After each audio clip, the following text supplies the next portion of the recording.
మీన రాశి వారికి ఈ వారం మధ్యస్థ ఫలితాలు గోచరిస్తోంది. ఉద్యోగపరంగా వ్యాపారంగా సానుకూల పరిస్థితులు గోచరిస్తున్నప్పటికీ వ్యాపారం అంతంత మాత్రంగా ఉంటుంది. ద్వితీయ దశమాధిపతి అయిన కుజుడు అష్టమంలో ఉన్నారు. వివాహ ప్రయత్నాలు చేస్తున్న వారికి కాస్త ఆలస్యం అవుతుంది. చతుర్థ సప్తమాధిపతి అయిన బుధుడు కూడా అష్టమంలో ఉన్నారు. వివాహ సంబంధించిన వ్యవహారాల్లో ఆచితూచి వ్యవహరించాలి. ముఖ్యంగా ప్రేమ వివాహాలకు సంబంధించిన విషయంలో కూడా జాగ్రత్త వహించడం చెప్పదగిన సూచన. ఉద్యోగంలో మారాలనుకునే వారికి ఉద్యోగ ప్రయత్నం ప్రారంభించవచ్చు. విదేశాలకు వెళ్ళాలనుకునే వారికి ఏదో విధంగా ఆటంకం కలగడం జరుగుతూ ఉంటుంది. వ్యయంలో రాహు ఉన్నారు. ఓ పని అనుకుంటారు, అది వెనక్కి వెళ్ళడం, ఖర్చులు కూడా అనుకోని విధంగా ఖర్చులు జరగడం. రూపాయి అనుకుంటే 10 రూపాయలు ఖర్చు అవుతుంది. మీ ప్రమేయం లేకుండానే ఖర్చు జరుగుతుంది. అది మంచి ఖర్చు అనుకోండి, ₹1 మీరు ఖర్చు పెట్టుకోరు మీ వరకు, కానీ ఖర్చు అయిపోతుంది. నరదిష్టి అధికంగా ఉంటుంది. మీరు బాగా సంపాదించేస్తున్నారు, బాగా ఎదుగుతున్నారు, నలుగురిలో పేరు ప్రఖ్యాతలు తెచ్చుకుంటున్నారు. ఉద్యోగంలోనూ అందరి ముందు మీకు పేరు ప్రఖ్యాతలు వస్తున్నాయి. ఇటువంటి ఈర్ష్యాద్వేషాలు ఎక్కువగా ఉంటుంది. ప్రతిరోజు ప్రతినిత్యం దక్షిణామూర్తి స్తోత్రాన్ని పఠించడం, శని స్తోత్రం పఠించడం చెప్పదగినది. సాధ్యమైనంత వరకు శనికి తైలాభిషేకాలు చేయడం. ఎందుకంటే ఏలినాటి శని నడుస్తుంది. జన్మరాశిలో శని గడిచిన 2-3 వారాల కంటే ఈ వారం శని కొంతవరకు బలంగానే ఉన్నారు, స్థిరత్వాన్ని ఇస్తారు. అయితే మనసు మటుకు అలా ఉండదు. పరిపరి విధాలుగా ప్రయత్నిస్తూ ఉంటుంది. ముందుకు వెళ్ళాలి, ఎదగాలి అనే భావన ఉంటుంది. కానీ ఆలోచన విధానం అనేది డెసిషన్ తీసుకోలేని పరిస్థితి ఉంటుంది. వచ్చిన ఉద్యోగం వెళ్ళాలా వద్దా, ఉన్న ఉద్యోగం రిజైన్ చేయాలా వద్దా, ఇటువంటి ఆలోచనలు సతమతమవుతుంటారు. రాష్ట్రాధిపతి దశమాధిపతి అయిన గురువు చతుర్థంలో ఉన్నారు, కేంద్రంలో ఉన్నారు. పంచమాధిపతి అయిన చంద్రుడు కుంభం, మీనం, మేషంలో సంచారంలో ఉన్నారు. ప్రథమార్థం కంటే ద్వితీయార్థంలో మీకు కుటుంబపరంగా, సంతానపరంగా, ఆర్థికంగా మేలు చేకూర్చే విధంగా గ్రహగతులు గోచరిస్తున్నాయి. రియల్ ఎస్టేట్ వ్యాపారం నత్తనడగ్గా సాగుతుంది. అయితే వ్యాపారం మానేసి ఉద్యోగం చేద్దామా అన్న భావన కూడా వీరికి వస్తుంది. ఎంత కష్టపడుతున్నా ఫలితాలు దక్కడం లేదే, వ్యాపారం కంటే ఉద్యోగం బెటరేమో అనుకుంటారు. ఉద్యోగం చేసే వాళ్ళకి ఉద్యోగం అనేసి వ్యాపారం చేద్దాం అనుకుంటారు. ఇటువంటి కన్ఫ్యూజన్లో ఉంటారు. అయితే ఎన్ని కన్ఫ్యూజన్ ఉన్నా సరే మీరు తీసుకునే నిర్ణయం ఏదైతే ఉందో అది మీకు మేలు చేస్తుంది. 10 మంది సలహాలు ఎవరు తీసుకోకండి. 10 మంది సలహాలు తీసుకోవద్దు. తీసుకోండి, తప్పులేదు. కానీ అంతిమంగా మీరు తీసుకునే నిర్ణయమే మీకు మేలు చేస్తుంది. సహోదరి మధ్య ఉన్న విభేదాలు ఏమైనా ఉంటే సమస్య పోతాయి. నలుగురిలోనూ మనకెందుకులే, మన పని మనం చేసుకుపోదాం, ఏలినాటి శని నడుస్తోంది, ఎవరితో మనకు విరోధాలు ఎందుకు, మన పని మనం చేసుకుపోదాం అనే భావన కూడా ఉంటుంది. ఒక్కొక్కసారి ఈ బంధుత్వాలు కూడా వద్దనుకుంటారు. అటువంటి పరిస్థితి ఏర్పడుతుంది. మనం ఎంత చక్కగా ముందుకి కలుద్దాం అనుకున్నా సరే ఎవరు కలవడం లేదు, దూరంగా పెడుతున్నారు అన్న భావన కూడా ఏర్పడుతుంది. ఇవన్నీ ఒక ఎత్తు అయితే కెరియర్లో చిన్న డిస్టర్బెన్స్ ఉంటుంది. ఇది అందరికీ కాదండి, కొంతమంది మటుకే.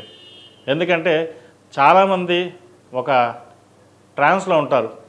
ఏమని ఏలినాటి శని నడుస్తుంది, అందరికీ దిగజారిపోతారు, నష్టపోతారు, మీన రాశి వారికి ఇంకా ఏమీ బాగోదు అనే భావనలో ఉంటున్నారు. అది తప్పు అండి. అది ఎందుకంటే శని స్థిరత్వాన్ని ఇస్తాడు. అన్ని దశల కంటే కూడా ఏలినాటి శని చాలా మంచిది కూడా. మనిషి వ్యక్తిత్వాన్ని నిలబెడుతుంది, కష్టాన్ని ఇస్తుంది. కానీ కష్టం తర్వాత సుఖం ఉంటుంది, అది గ్రహించాలి మనం. అది ఏలినాటి శనిలో అద్భుతాలు ఏం జరగవు, కానీ స్థిరత్వం అనేది ఏర్పడుతుంది. కొంతమందికి రాజయోగం ఉంటుంది, కొంతమందికి ఏమీ బాగోదు. అదే మాకు ఏలినాటి శని నడుస్తుంది, అందుకే మాకు ఏది బాగలేదేమో, మా జాతకం ఇంతేనేమో అనే భావన ఎక్కువగా ఉంటుంది. అది తప్పు. అది జాతక పరిశీలన అనేది ముఖ్యం. వాళ్ళ దశలు, అంతర్దశలు, జాతక విశ్లేషించడం అది ముఖ్యం. దాన్ని బట్టి వాళ్ళ జాతకంలో ఎదగలరా లేదా అనే భావన ఉంటుంది తప్పితే. కానీ ఏలినాటి శని అందరికీ ఒకే రకంగా ఉంటుంది, ఇంకా వాళ్ళకి నష్టం జరిగిపోతుంది, వాళ్ళు నష్టజాతకులు.